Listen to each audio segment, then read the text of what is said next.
So what I did there is I extended the chest line in order to draft the back. I extended the bust point, the waist, and the hip.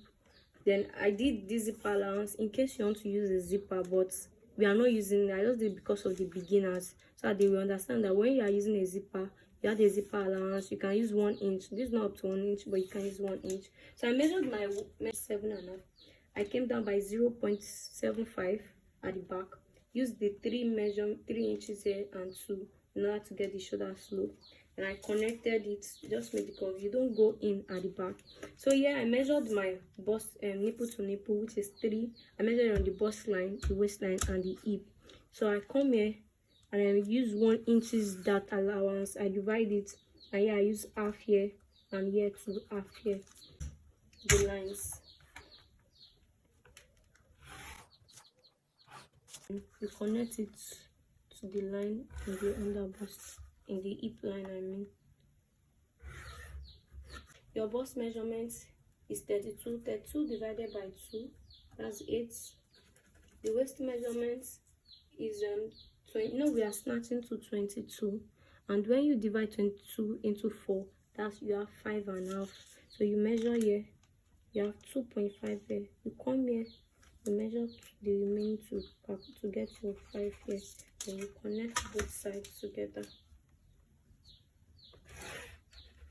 Then you come to your hip, you measure the hip measurement, which is 33. You measure it, that's 8.5. Then you connect it together. All is well sitting. But some will just decide to have a low back.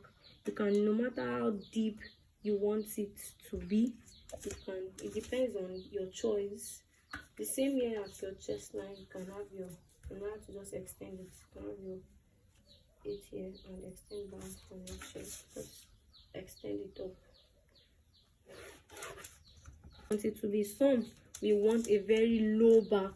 Some we just decide to come down by 1 inch from the bust points here, or some might just still use the bust point. Once we came down by 1/2 inch in the bust point, so you'll be coming down by 1/2 inch in order to have its balance. When you come there from that 1/2 inch, that's where you'll be shaping your back. You can bring it very low if you want it like this, but we'll just be maintaining a maximum point, a good point here. So this is the corset front and back. So what I'll be cutting it out, very important.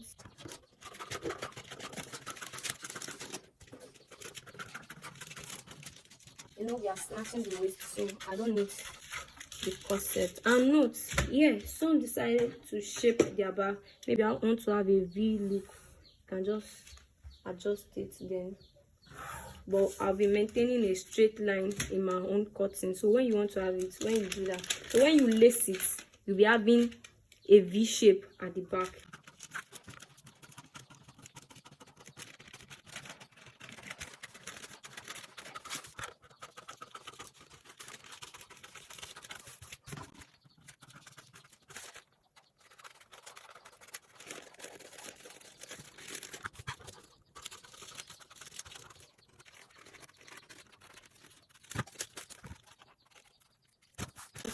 Because I noticed while cutting that I haven't labeled everything. Now before you cut, in order not to mix it up, please try to label. Here I'll be using two arrows here, so that I'll know that I'm connecting these 2 arrows together. At this point I'm using 3 arrows here, so I'll return this. I'll make these 2 also 3 arrows. I'll use this side 3 arrows, here to 3 arrows. I'll make this place 3 arrows, and here to 3 arrows. Look at this point, the 1A I make use of 3 arrows, the 1B I make use of 3 arrows here. These are here 2 3 arrows, just that side 2 3 arrows. Now watch closely how I will cut them.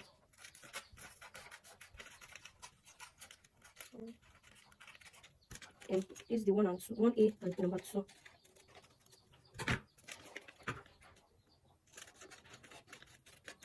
You know, we said we'll be doing a 3-piece corset, and we already have this in 2. This can be in 2. So this is what you do. You get a new paper. So what you do, you can use a cell tape. You gum.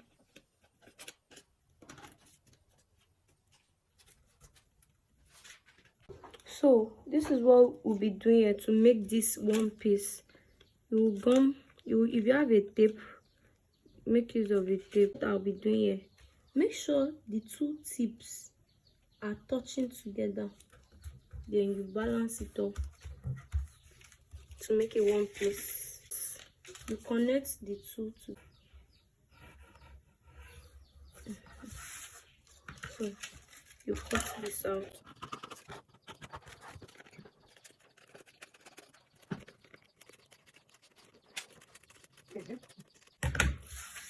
So after cutting, we are done with it. This is our 3-piece corset. We have these two together. We have number 2 and number 3. So this is it. Same here. When you come to the back, you add your 0.5 inches here, 0.5 inches here. Then you join. Then your seam allowance, you can just add 1 inches about that. So this is the front corset, the 3-piece corset. I've joined the two together to make it one.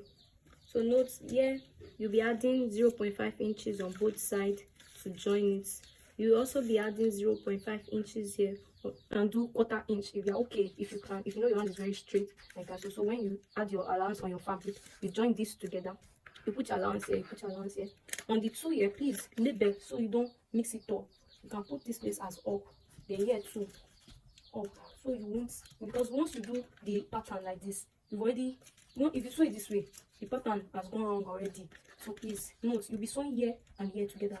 You can't make mistake, please. You have your allowance here, you have your allowance here on all sides here, because once you join this together, for this part you add your allowance 0.5 other papa, you join these two together and this become one. Then after joining these two together, you add it together. When you want to use your yoke like a mesh, or that's when you use the upper part of the yoke that we drafted. Then that's for the front, and for the back, still want it to come down just like, but just make sure that this place and the one in front, they are aligning, so when you join them together, it will be equal. You can make use of 1 inch allowance for the side, then here 1/2 inches.